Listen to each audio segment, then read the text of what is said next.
Good afternoon. Thank you for joining us. Well, Donald Trump has been sworn in as President of the United States. His inaugural speech laid out his vision for the next few years. Canadians, of course, watching very closely what Trump had to say. And he did talk about tariffs, but they may not happen today. We'll get reaction from the business sector here in BC, and we're asking you, what does Donald Trump's inauguration mean for Canada-U.S. relations? Your calls throughout the hour. I'm Michelle Elliott. Welcome to BC Today.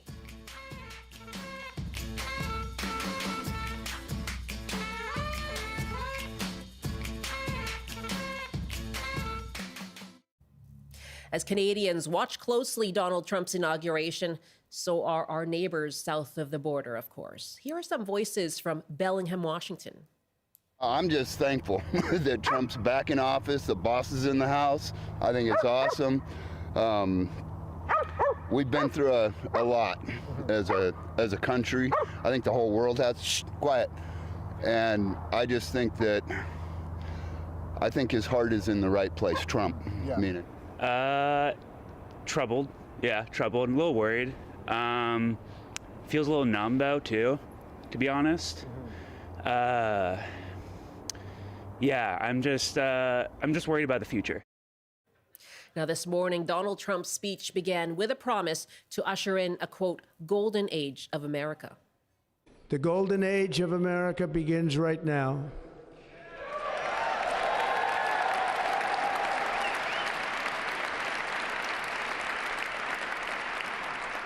From this day forward, our country will flourish and be respected again all over the world. We will be the envy of every nation, and we will not allow ourselves to be taken advantage of any longer. During every single day of the Trump administration, I will very simply put America first.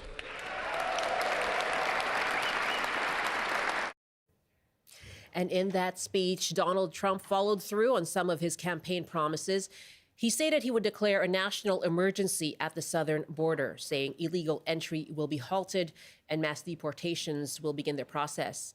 He said he would make it official U.S. policy that there are only two genders, male and female. And on trade, he said they will bring in tariffs. I will immediately begin the overhaul of our trade system to protect American workers and families. Instead of taxing our citizens to enrich other countries, we will tariff and tax foreign countries to enrich our citizens.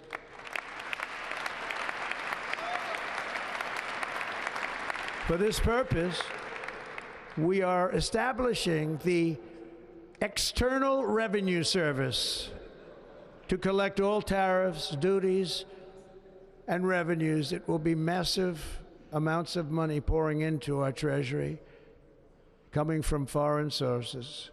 The American dream will soon be back and thriving like never before. Now, so far, it appears those tariffs will not be signed into an executive order today, but that threat does remain. And we want to hear from you. What does Donald Trump's inauguration mean for Canada and Canada-U.S. relations? You can call us now, 1-800-825-5950, 604-669-3733. You can hit pound 690 on your cell phone. You can also email bctoday@cbc.ca. Well, for some reaction now to the news around tariffs, Trump administration officials saying to reporters today that that they will not happen on the first day in office. So that's a bit of a reprieve. But what is the uncertainty that's still in place? And we're here to find out now with our next guest. And you can call us again, 1-800-825-5950, 604-669-3733. And joining me now is Cory Redekop. He's CEO of the Greater Langley Chamber of Commerce. Good afternoon. Thanks for joining us, Cory. Hi, Michelle. How are you doing? I am well watching this. It's a big day in the United States, obviously. And so what are your thoughts as you watch the, what's being said today when it comes to tariffs and reading between the lines? Yeah, so I think you used the word reprieve, which is a good one. Trump had been telegraphing that on day one we'd be going to be seeing tariffs and trade impact. So it's nice that I think the reporting now is that there'll be a study of trade policies and the trade relations with a bunch of countries, Canada included, unfortunately. So I mean, we didn't see any issues right now or any impacts right today, which is good. And what that does is it gives us time. It gives us time at the government level, and for those of us in business, more time to make the case to President Trump, but also to his officials, to governors, to senators, and to businesses in the state, just on how bad this idea is and how much damage this would do to Americans, let alone what it would do here for us. So I'm glad to see nothing came out of it today. I'm hopeful that Trump, in his speech, talked about a lot of things. This wasn't the top issue. He's got a lot of issues around cost of living down there, of the border, of immigration. There's a lot of things he can focus on, and I'm hopeful that Canada can position ourselves that, listen, we don't need to be top of your to-do list. Let's work together. Let's solve how we can do business together better, and maybe we can avoid these altogether. But at least it gives us more time to get our ducks in a row and to get down there and make sure that we're working on avoiding what could be really devastating tariffs. We heard from Industry Minister François-Philippe Champagne just a few minutes ago on CBC, who said pretty much the same thing, and that they will continue to press their message that the United States needs Canada. And so are you planning yourself to be, embarking on one of these trips to the States, to Washington? I think what we're doing is we're leveraging our network through. So I represent 1,100, 1,200 businesses here in Langley, a border community, and we're going to be doing our own work, but also leveraging our provincial chamber network and especially our Canadian chamber network to be figuring out and talking to who are our business counterparts in the States. What are those states that we do a lot of business with, and how do we be communicating with them to make sure that they're hitting the message? Because it's one thing, and we need to be. It's one thing to have a message coming from Minister Champagne or from the Prime Minister or from business leaders in Canada. If Trump also hears that same message from the governor of Michigan, the governor of Arizona, the governor of Georgia, all states that Canada is their number one client or customer, if he starts to hear things from his side of the border, I think that'll only reinforce the message. So I mean, there's a lot of work to do, and frankly, it also gives us time to maybe make sure that we are doing what we do need to do on border security, on fentanyl. If we end up with a more secure border, less fentanyl, and less illegal crossings, I mean, those are good things that we might want to do anyways. And maybe this gives us runway to convince the administration that this isn't the way to go. And here we're giving you a win on these other issues, because there has been some announcements, there has been some new spending, some new policy changes in those areas. So. Right. There's lots to do in this space, yeah. Interesting to hear that his first order of business would be a national emergency at the southern border of the United States, not the northern border. My guest, Cory Redekop, CEO of the Greater Langley Chamber of Commerce. Good to have you with us. Asking you, our audience, what do you think the inauguration of Donald Trump will mean for Canada-U.S. relations? Love to hear you weigh in. 1-800-825-5950, 604-669-3733. Let's take a couple of calls now. Mary's on the line in Armstrong. Hi, Mary. I think maybe talking to Marv. My apologies, Marv. Yes, that is a V, not a Y. It happens quite often. Let me assure you. Well, what do you think? I am very concerned with Trump coming into office, and I'm very concerned. We have spent millions of dollars advertising and telling the American politicians that tariffs are the wrong thing to do, and then but then we say, well, if he does it, we will do it too. And that would be a huge mistake. There's nothing we can do that will hurt us less than what it hurts him. And anything we can do will hurt us more than will hurt them. So we should do absolutely nothing if he puts tariffs on. We should just stand back. And I'm very concerned about his keep references to Canada as a state. We don't want to do anything that would give him any excuse to come north. When you look in history, go back as far as you want. Anytime a little guy kicks the big guy in the shins, he gets his head taken off. And we want to do nothing to disturb things. And you say retaliatory measures that are being proposed or threatened as well from the Canadian side would only hurt communities and businesses here in Canada. It would hurt communities. It would hurt Canadians. It would do absolutely no good at all. and it would infuriate him or give him an excuse to say we haven't matched, especially if we cut off oil or cut off power, like Ford has suggested. The Alberta Premier is the only smart one of the bunch. He says just business as usual, the best as possible. Leave everything alone. Don't disturb things. Don't make waves. Really interesting point. Anything we do to make waves is a big mistake. And the second thing is that they're talking about us securing the border. And I remember in my youth, or not my youth, but years ago, when Berlin secured the border, we condemned them for it. We can't keep people in. If they want to leave, they leave. Like if I go close to the border, when is it illegal? What can we do? If I'm walking along the border 10 feet away, are they going to arrest me? Marv, interesting point, especially about how do you deal with do you poke the bear, do you make those threats or not? And as you say, that's the stance of the Alberta Premier as well, in contrast to other premiers in Canada. Marv in Armstrong, thanks so much for the call. Hudson is in Maple Ridge now. Hi, Hudson. Hi, how are you? I am very well. And what are your thoughts on Donald Trump's inauguration and what it means for Canada?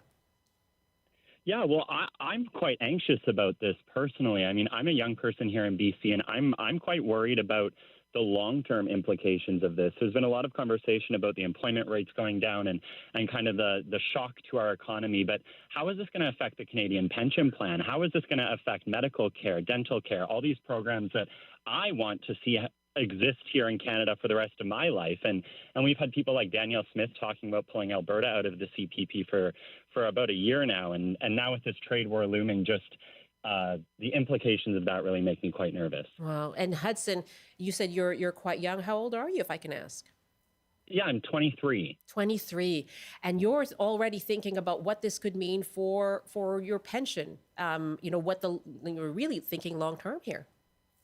Yeah, and this is something that me and my peers, quite frankly, have not really had to think about or worry about quite in our lives. But over these past few weeks, I've been going to the breweries with friends and hanging out, and it's been a topic of conversation. People are worried about what's going to happen here and what our future is going to look like. How would you like the Canadian government to approach this then, Hudson? Well, I think that the Canadian government needs to stand really strong. I disagree with your last caller, actually, with Danielle Smith's approach. I don't think that we can just roll over and let Donald Trump take over Canada. I mean, I agree that freedom of trade and freedom of goods is really important, but I think we can do that while still defending Canada and still remaining a sovereign country. Hudson, really good to hear from you as well in Maple Ridge. You have a great day. Thank you. You too. That's Hudson in Maple Ridge. Wow. So, Cory, two very differing views of what we should do. And I guess that's the uncertainty, right? That's the uncertainty that your members are feeling right now.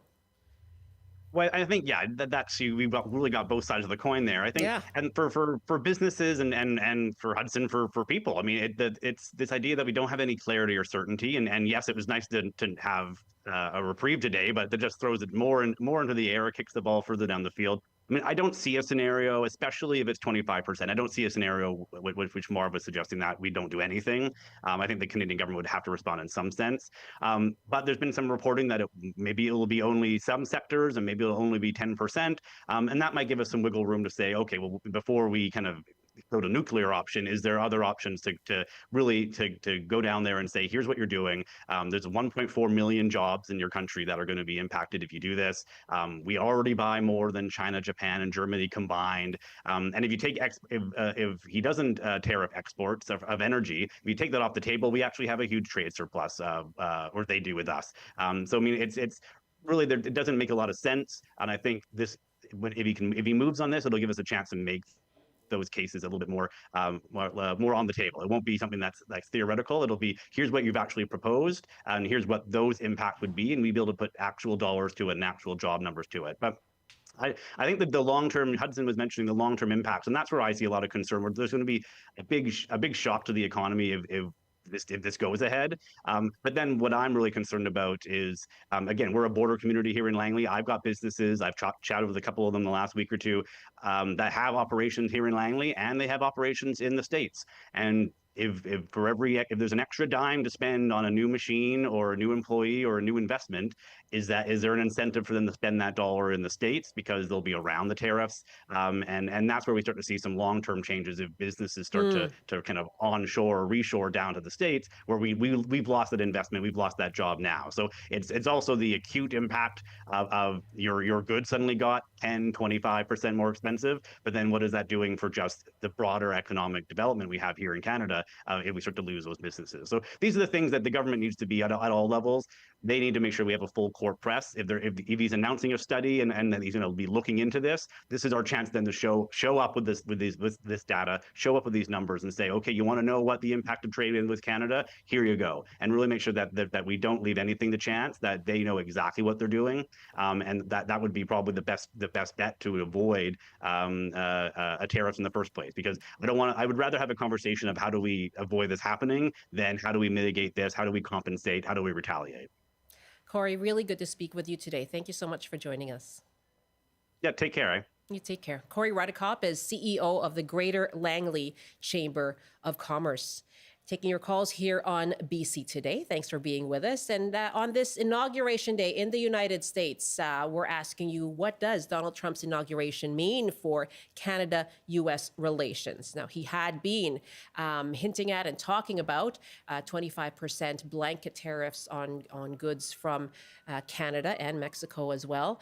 As of today, he did reference tariffs, foreign tariffs, tariffs on foreign countries in his inauguration speech, but reports say that is not going to happen today anyway. So that is a bit of a reprieve, perhaps a temporary one, but a reprieve for now. And so we're asking you, what should be the approach as well? We've heard two different opinions there on, whether you poke the bear or make waves, or you're going to have to take a stand for Canada on this. And so we'd love to hear from you what you think needs to be the approach. 1-800-825-5950, 604-669-3733. Ivan is joining us from Gabriola Island, and you want to talk about fossil fuel development, Ivan. Well, that was one of the things in Trump's speech today that struck me immediately, was his promise to drill, baby drill, and expand fossil fuel use. What does that do to our worldwide and our Canadian efforts to reduce fossil fuel use and to deal with issues of climate change? But one of the bigger things, that the overall tone of what he said today it struck me as ushering in a whole new climate of cultural wars and a whole new way of doing politics. His statement about gender, what does that mean to efforts to increase rights for LGBTQ community, and does that threaten same-sex marriage? His statement said God saved him to make America great again, and all the Christian evangelical allusions to God blessing America. What does that mean for multiculturalism? We have people who are Sikhs, who are Muslim, who are Hindu, who are Buddhist, who do not espouse that God is only protecting one particular ethnic group, mainly white Americans. His statement of reiterating the famous myth, America with 13 colonies facing this big wilderness which they went out and the pioneers conquered. Not one mention of reconciliation, of First Nations, of the environmental issues that arose when they moved into the West, and we see that now, and we in Canada are trying to reconcile some of those issues. Mm-hmm. The very term he used at the end was, America will return to common sense. Well, common sense for who? Who defines what that common sense is? We're having that debate here in Canada. Mm. We're seeing whole political movements that somehow want to go back to some 1950s era where, things are black and white. We're going back to cowboys and Indians. And that seems to be what Trump is talking about. And I fear that, I'm concerned that sort of cultural ethic will seep across the border and will in fact endanger some of the things that we've accomplished here in Canada in the last 30, 40 years. Ivan, thank you so much for the call. So touching on, no mention of reconciliation. I'd love to hear from anyone else on that point as well. What you think that means. The mention in the speech of a policy around genders, having just two genders. If you have any thoughts on that, you can give us a call as well. And you touched on the environment and the drill, baby drill. We do have a comment from the Clean Energy Canada group. And so Mark Zacharias, the executive director of Clean Energy Canada, issued a statement following the inauguration speech. And it says that in reality, looking beyond the next 4 years and the politics of our neighbor, there is still only one true road ahead, even if it is a little bumpier. And when it comes to our economy, a bumpy road is better than a dead end. The energy transition is underway and unstoppable. And while there is a question of speed, the destination leaves us no doubt. And the statement also refers to part of Donald Trump's speech where he says we're going to revoke the electric vehicle mandate, as he calls it, saving our auto industry.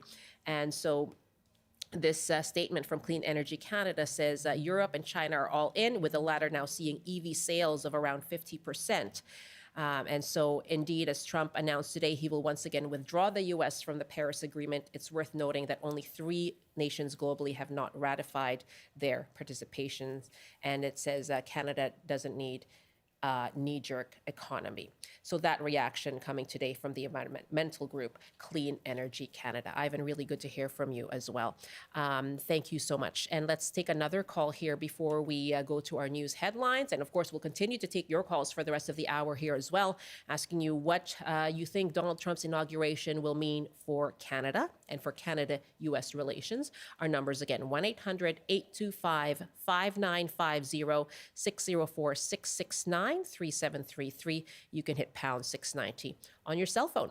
And Kirsten is our next caller now from Parksville. Let's head to the island. Hi, Kirsten. Hi, it is Kristen. Yes, I said Kirsten at first. Apologies. I'm going really fast between screens here, but thank you very much for calling. No worries, no worries. I answer to a lot of things. My comment is regarding the tariffs. Yeah. I heard Trump again today reiterate his belief, I think it's a belief, that the tariffs come from us, if he tariffs Canada, that the tariffs come from us into the American coffers, when in fact that's not how economics works. And that, along with what I heard the author who was interviewed on CBC on the weekend say, that Trump doesn't get the win-win scenario of international trade. To him, in every transaction, there is a winner and a loser, and if you're not the winner, you're the loser. And so my question, I guess, is I can't quite reconcile in my mind whether Trump can't understand how tariffs work or won't understand. And if it's that he won't understand and he's pulling the fleece over the eyes of the American population by convincing them that all of this money is going to come from we Canadians into the American coffers and make life better for them, when in fact the opposite is true. They will be the ones paying the tariffs. I'm just wondering if there's been an approach to Trump with this idea of win-lose that he can understand.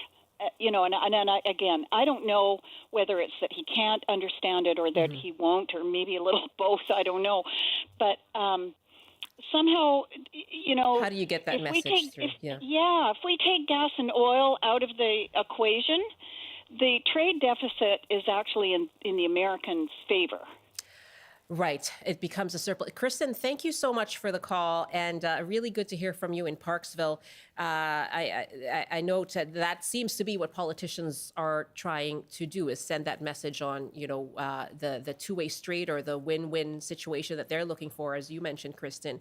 And I'm hearing today as well that, again, a reminder that the USMCA, which is the new NAFTA essentially, is up for renegotiation next year. So is this a way of sort of, taking a stance leading into those negotiations.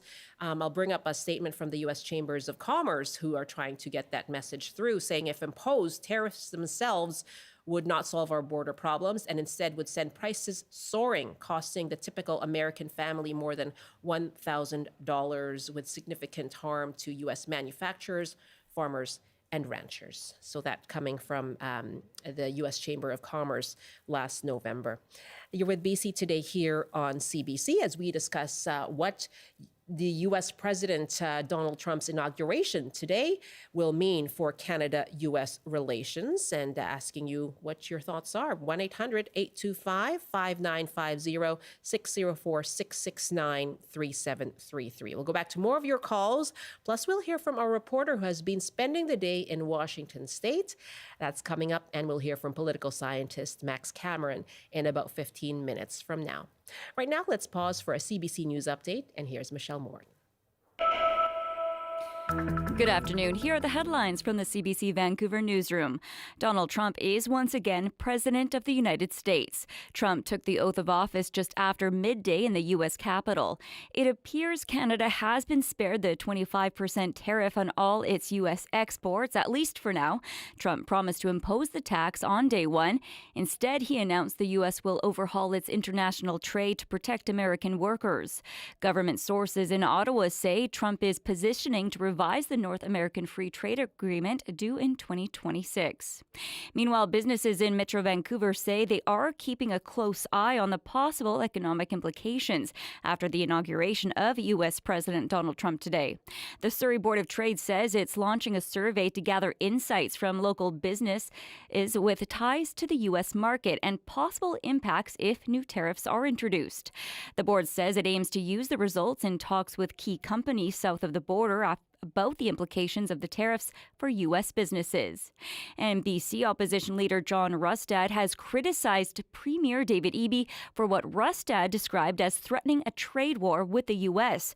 rather than working with the Americans in the province's approach to the tariff threat. In the local forecast by Environment Canada, sun and clouds for today, highs of 3, and this evening mainly cloudy, cooling down to -2. Now back to BC Today with Michelle Elliott. Cooling down, warming up. Oh. It took me a few minutes, and I know I'm going to get emails from people saying it could be worse up in the piece. Absolutely. But yes, a little chilly this morning. I feel no shame saying I'm cold because, if I'm a wimp, then call me a wimp. I'll take it. I'll be a wimp with you. It's true. Perfect. I sure am. But you know what? It just means just bundle up. Yeah, and 'tis the season. Have some soup. Yeah, don't have to tell me twice. Yeah, exactly. Michelle, thank you very much. You're welcome. Member of the WIMP Incorporated here. WIMPs Incorporate. WIMPs are us at CBC. It's 12:33 now. Welcome back to BC Today. You're joining us either on CBC Radio 1 or live on CBC Television or on our live stream as well on CBC News BC. And on YouTube. Lots of ways to watch and join us. It is a big day in the United States, of course. Donald Trump has been sworn in as the 47th president, his second term. And the day started off with reports that Trump's threat of a 25% blanket tariff on Canadian goods would not happen yet. And his speech did allude to tariffs for foreign countries, but it appears that will not happen as of today. He did have a signing ceremony in about the last hour, which only dealt with proclamations, not executive orders. So we're going to continue to watch, of course, any developments, any hints. It seems that as of now, he is looking to study the issue of tariffs and what they mean. And asking you this hour here on BC Today, what does Donald Trump's inauguration mean for Canada-U.S. relations? Call us now, 1-800-825-5950, 604-669-3733. You can hit pound 690 on your cell phone. Our email as well is bctoday@cbc.ca. In the equally sunny and cold, I'm sure, Lyndon, Washington. Joining us now is CBC reporter Jon Hernandez. He's spending the day in Washington State. Hi, Jon. Hey, Michelle. All right. So can you just tell us about, why you're there? Can you situate, Bellingham, where you were this morning, and Lyndon, Washington, politically in the United States for us? Yeah, so Whatcom, much like Washington, Whatcom County leans Democrat. There's about 160,000 registered voters in Whatcom County. The vast majority of them live in Bellingham, and they do generally tend to vote Democrat. However, when you go to the more rural areas like Ferndale or here in Linden, these are largely Republican communities. In fact, Donald Trump actually campaigned here in Linden back in 2016, and you can still see a lot of that support now. You can see the signs on people's front lawns. And even interesting, if you can see behind me here, there's a large row of American flags to acknowledge Inauguration Day. That's not something we saw in Bellingham, so a lot more of those Republican hallmarks here in Linden. Okay. And so tell us a bit about, you've been speaking to a range of people. How are they feeling? Yeah, there's really mixed feelings, and it kind of depends on where you are. We spent quite a bit of time in Bellingham this morning, and in fact, the first person I spoke with, he was a worker on the street blowing leaves off the sidewalk, and he told me it was a sad day for Bellingham Democrats, and it really was. The more we spoke with people in the community, a lot of fear and anxiety from residents and voters there, people raising concerns about what Trump's presidency might mean in terms of reproductive health in the United States and reproductive rights, as well as immigrants and mass deportations. I spoke with a county executive who spoke to me about how undocumented workers actually support a lot of the industries here in Whatcom County, and particularly the construction industry, as well as farming. And a lot of these workers do pay into social programs here in Washington State as well. But on the other side of the spectrum, a very joyous and happy day for Republican voters. Much like in Canada and in Vancouver, a lot of people here have been feeling the squeeze from inflation. So they're hoping a Trump presidency will mean tax cuts and a bit more of an affordable 4 years ahead. And on tariffs, which seems to be an overlying theme, for Canadians, of course, and I know you asked people that as well. Bellingham is interesting, where you spent the morning, because it is so close to the border and there is so much interconnection with Canadians. So tell us, about what you heard on that front. Yeah, a lot of differing opinions, but one that stood out in particular, we just after we crossed the border this morning, we stopped in Ferndale at a little business just off the I-5. That's where we met a man named Robert Whitmore. He runs a commercial lot there, and he says a lot of the tenants in his space are actually Canadian citizens. So I had to put the question to him, what he thought about Trump's threats to Canada and the looming tariffs. Here's what he had to say. I would be the last person to ask how that affects things. I don't think Canada's ever going to be the 51st state or whatever. That's not happening. Mm-hmm. But I think it gets the wheels turning on perhaps going about things differently that's going to be better for both our countries. Yeah. I think that's the effort there. Yeah. So, sorry, I can't really speak. And change is needed. Mm-hmm. We shouldn't, we're allies, of course, But when it comes to trade, I think there's probably some unfairness that needs to be looked at. Yeah. I know living here in the States, a lot of Canadians come down for, shopping and all that stuff. And we all seem to get along really well. So, there is that. That was a sentiment I think I heard from all sides of the political spectrum here. Everyone I spoke with really values Canada as a nation and really appreciates the relationship between Canada and the U.S. Michelle. Jon, thank you very much. That's CBC's Jon Hernandez reporting from Linden, Washington. And as we take more of your calls on this, a lot of emails as well. Two rights. As Republicans control both houses, I suggest the first 2 years will be mayhem. But after this 2-year interval, we will get to say, ahem, we told you so. Mike writes, I am so surprised by the positioning of the Democrat/liberals in both our countries at the election of Trump. How can any citizen think it's okay to, one, let any unvetted people come into their country illegally, while good potential contributing future citizens go through legal means, two, spend billions in supporting illegals once they're in the country while neglecting citizens, and three, not automatically deport illegals who commit crimes. And Wendy writes, Trump is a megalomaniac. Jams writes, a great life lesson that people seem to forget these days is talk is cheap and actions speak louder than words. Worrying about a person's words doesn't solve anything and only creates extra stress for no reason. Once words become action, then and only then can you look at solutions. Thank you very much for all of your emails. Always appreciate your words to our email address, bctoday@cbc.ca.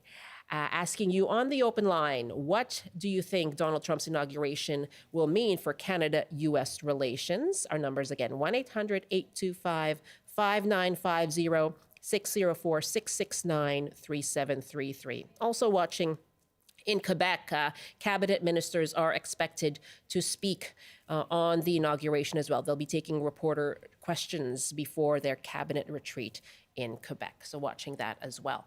Jessica is our next caller now in Victoria. Hi, Jessica. Hi. Thanks very much for calling in. What do you think this inauguration and Donald Trump's next presidency will mean for Canada? Well, I think we should stop talking about Trump because he's going to take up all our mental real estate. I think we should get creative and pivot, and our government should be focused on expanding and diversifying other markets. God bless the people of the United States, but every stupid thing that Donald Trump has said he was going to do, he's done. I mean, the man put children in cages. So you cannot do business with somebody like this. He has no distinction between domination and leadership. And the other thing that I think is that this is the perfect time for Canada to make overtures on joining the European Union. Joining the European Union? Yeah, why not? They're hella good trade systems. They have proper environmental laws.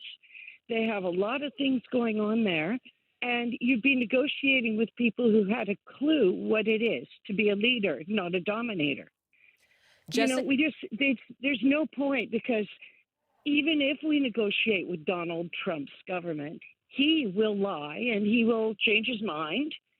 And there's just no point giving him that mental real estate, which we could use creatively to stimulate Canadian business in other areas. Okay, Jessica, thank you very much. Looking to diversify Canadian trade. And I guess it's that stability that you're looking for. But interesting point, suggestion to actually join the European Union. That's Jessica joining us from Victoria. Linda is on the line now in Nelson. Hi, Linda. Thanks for calling in. What are your thoughts on another Trump presidency and what it means for Canada? Well, on edge, as everybody else as well. One of my questions was answered. I was curious about the NAFTA agreement, where that was, and I understand that now it will be up for review on the 26th or 2026. You know that Mr. Trump is going to completely dissect it and shred it. Why, if we're still in a program, why are we not trading more aggressively with Mexico? We seem to be all focused on the U.S. Mexico has a lot of trade that we could benefit from, and I think vice versa. And I also noticed that Mr. Trump is not attacking anyone in Mexico, not the presidential leaders or anything like that. He seems to be just going after, I'm not really sure, something that he's gotten into his head from years ago in retaliation. So I think maybe that's something to look at, is speaking with the Mexican president and basically eliminating the middleman, middle country. And I'm actually not opposed to looking into the European Union. I don't think that's a bad idea. We are a well-loved country. The U.S. is not, and I'm wondering why. Also, the with having treaty considerations with our Native Americans, why the Native Americans in the U.S. have not asked for anything. I think that he's just kind of forgotten about them, and I'm wondering why they're not making their presence more known. Thank you very much for the questions, Linda. Interesting points there. And someone brought up earlier as well the lack of mention of reconciliation in the inaugural speech this morning. Let me just take one more call because this is a similar point when it comes to diverting and diversifying and perhaps strengthening ties with Mexico. And Chris is on the line in Victoria now. Hi, Chris. Hi, Michelle. How you doing? Thank you very much for taking my call. Sure. So, yeah, I agree with both your last callers, Jessica and the previous caller, that I'd love to see Canada distance itself from the U.S. in whatever way possible at this point. One thing that I'm really worried about is what effects Trump's tariffs and other economic policies are going to have on the stock market here in Canada. My family is trying to save and invest for retirement, and we don't want to be investing in oil and gas and mining and things that are going to perpetuate the current climate crisis. And, we're not really sure what we should do about our investing now because we're scared that the stock market is going to take a big hit. But we also don't want to be investing in some of those areas that might stay up because of Trump, like oil and gas and mining, which is something we don't really agree with. And also, around what your last caller said, I'm curious as to why I've heard nothing other than what that last caller said about why Canada and Mexico wouldn't think about strengthening our trade agreements and trying to circumvent the U.S. wherever possible. It's not going to be a across-the-board solution, but both countries are going to be negatively affected and hit hard by the proposed tariffs. And so why wouldn't it make sense for our two countries, Canada and Mexico, to consider supporting each other more, propping each other up, and increasing our trade to limit the negative impact? So that's my thoughts. Yeah, great to hear your thoughts, Chris. Thanks for the call. That's Chris joining us in Victoria, taking your calls as we discuss what does the inauguration of Donald Trump mean for Canada and Canada-U.S. relations. Joining me now is Max Cameron, political scientist at the School of Public Policy and Global Affairs at the University of BC. Hello, Max. Thanks so much for being with us. Thank you, Michelle. What's going through your mind as you watch Inauguration Day? I guess what's going through my mind is what a different world this is from the one that I recall when I first started teaching, when I returned to Canada from doing my graduate work in the US. And that was the time of the negotiation of NAFTA, and people were convinced that deep integration with the United States was a good thing and that we could protect ourselves against aggressive unilateralism on the part of the United States by building institutions, by constructing a rules-based system. And that's what NAFTA was supposed to do. And here we are now in a world where we have a president who is giving voice to exactly the kind of aggressive, unilateral, even imperialistic rhetoric, talking about taking back the Panama Canal and renaming the Gulf of Mexico the Gulf of America, as well as threatening to impose tariffs on countries that are deeply integrated with the United States. So it shows that we remain vulnerable, even with institutions in place, and I think we have to address that vulnerability. How do we address that vulnerability? I think that we have to be prepared when dealing with a bully like Trump to match his tariffs dollar for dollar. Canada has to retaliate strongly. The provinces need to be unified. And I would argue that the best way for us to retaliate would actually be to protect those sectors where we have the potential to build out our own industries.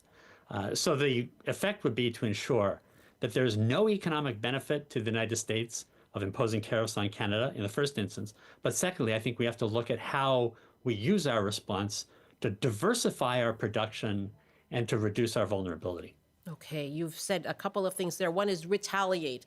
Already throughout the show, we've heard differing views on that. One is don't make waves. The approach should be trying to convince and making the case that trade is a win-win situation, that the United States needs Canada as well.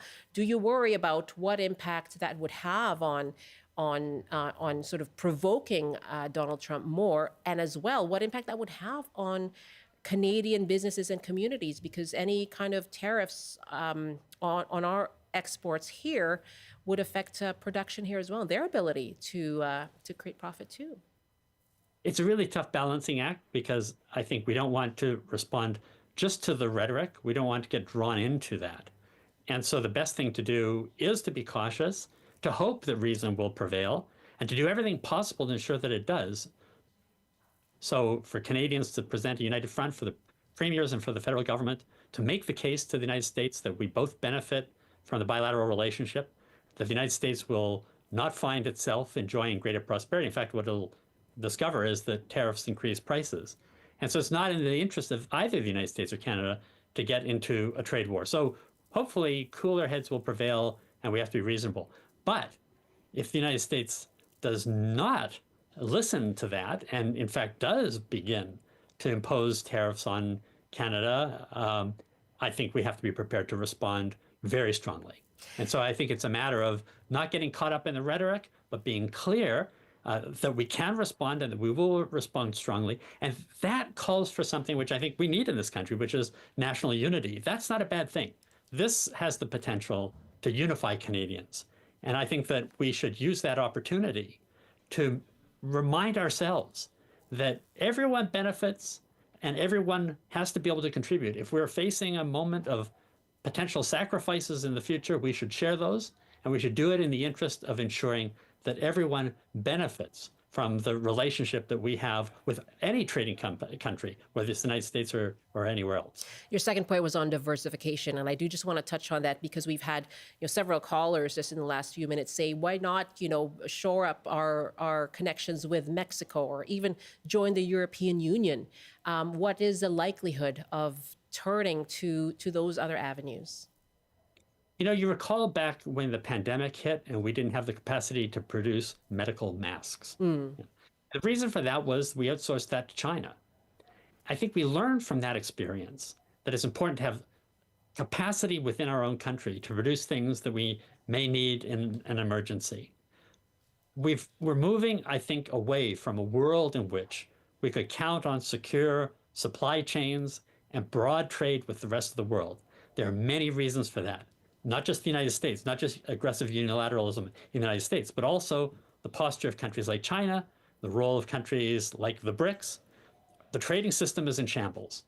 And so I think in that context, it's only prudent for us to recognize that any mature industrialized economy is widely diversified. What characterizes a rich developed country is it makes everything. It makes things across the board, whether that's goods or services, whether it's financial or manufacturing.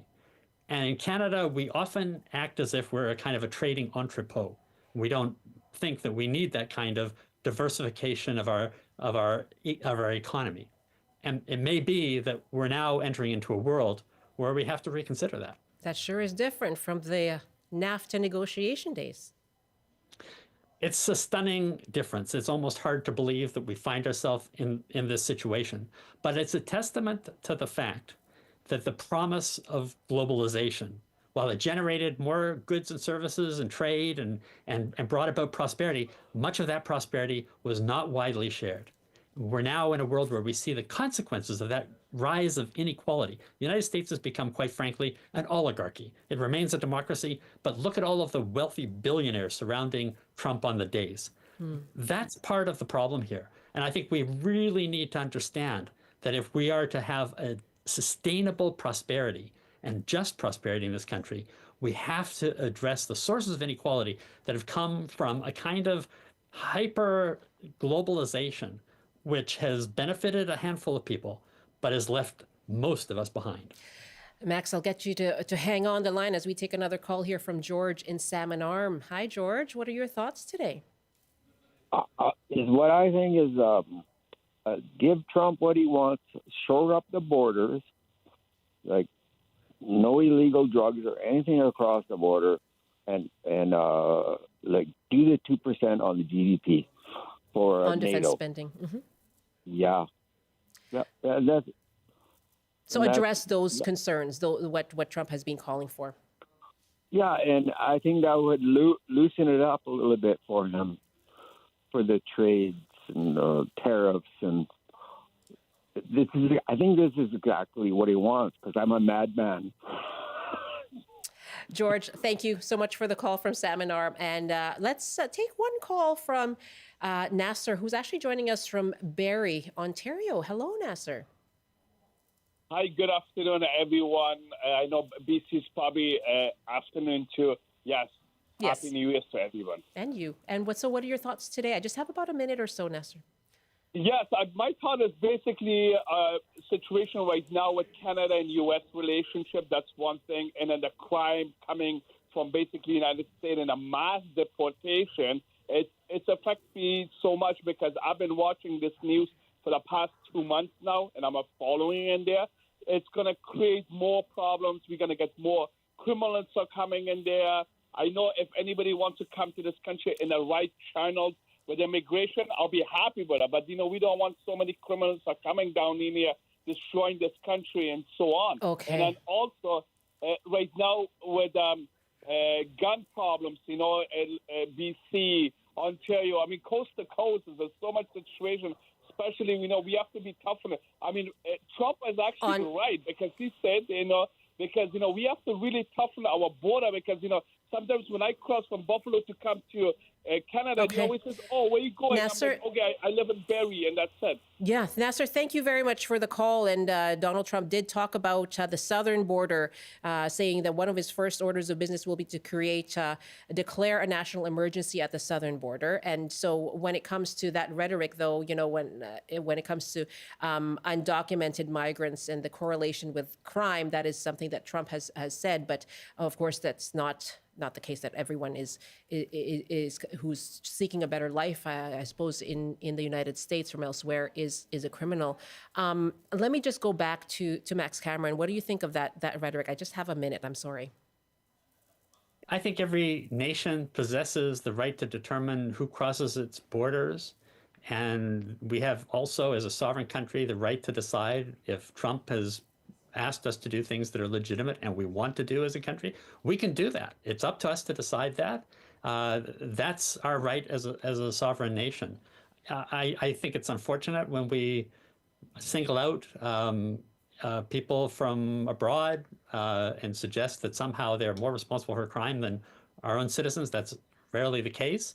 But the fact of the matter is, it is our sovereign right as a country to control our border. That's the sovereign right of the United States as well. And if we strengthen border measures as a way of responding to Trump's rhetoric, and that solves us a problem, and it does, and is good public policy at the same time, I don't have an opposition to it.